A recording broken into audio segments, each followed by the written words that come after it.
Some may lead to calm waters, while others demand sacrifice to reach the shore. Throughout our lives, we are forced to make decisions that will eventually impact our futures or shape the future of somebody else. For example, the food we eat today may influence the amount of time we get to live, and donating just $1 to a healthcare organization may cure a child's cancer someday. But as life progresses, we must make harder decisions, especially when the questions ask for life or death. Good morning, everyone. My name is Deechana Ramraj, and I'd like to thank you for being here and listening to my speech today. So to put this into context, let me first give you a scenario. You are stuck on top of a burning building whose fire is spreading at a rapid rate. There are only 2 more people in the building, one of them being you. Only one of them can be saved by the firefighter, so you and the other person must decide who gets saved before time runs out. Let's say the other person is someone you've never met before. In this scenario, I bet that not one of you would choose to save the other person, unless you don't actually mind dying or are too nice. Well, this led to an obvious answer. You prioritize your own family and life more than the life of someone you've never met until this fateful moment. Now, let me add a new perspective. The other person is someone you're extremely close to. Whether it be your best friend, your grandparents, or even your own mother, this is where the stakes are high. These are the types of questions that many people in our world are forced to answer, with a new person on the organ transplant wait list every 8 minutes, and 17 lives lost per day waiting for an organ. When it comes to organ donations, one must put their life at risk to save another. And given the scenario above, it's clear that most of us wouldn't be willing enough to donate our organs to a random stranger. Although the number of registered organ donors are increasing rapidly, with over 200 million people registered today, only 0.3% die in a way that allows for a deceased organ donation.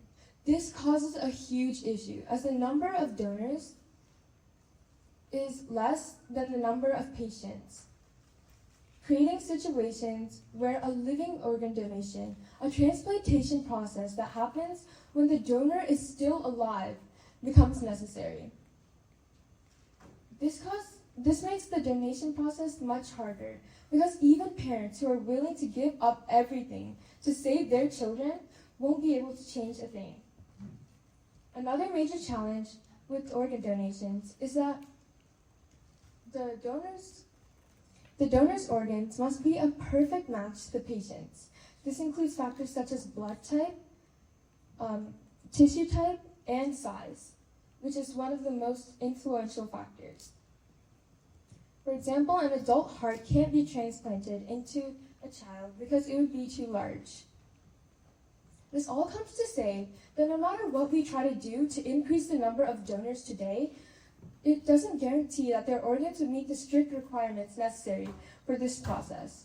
Other alternatives are necessary in order to save these people, because as our population increases, so does the spread of these life-threatening diseases.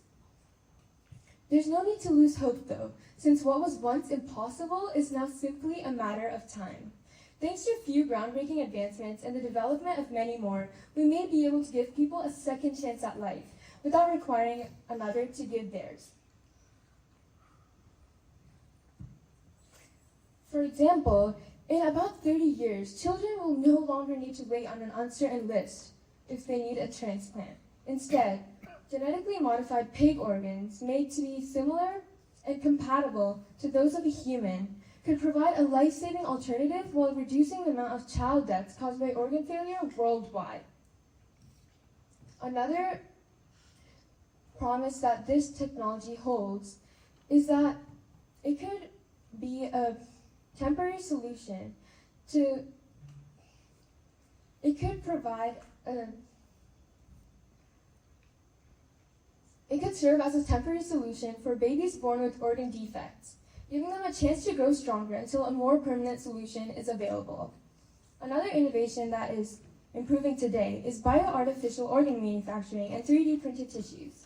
Experts predict that in just a few decades, we could create fully functional organs made from a patient's own stem cells, which are cells that have the ability to develop into many different types of cells to replace damaged ones, which eliminates the risk for organ rejection entirely. Even burn victims may no longer have to suffer long and painful recoveries. Synthetic skin grafts, which are lab-made tissues made from collagen sheets to mimic human skin, are becoming more improved, becoming more affordable and accessible, allowing wounds to heal faster than ever before, while also protecting the body from infections.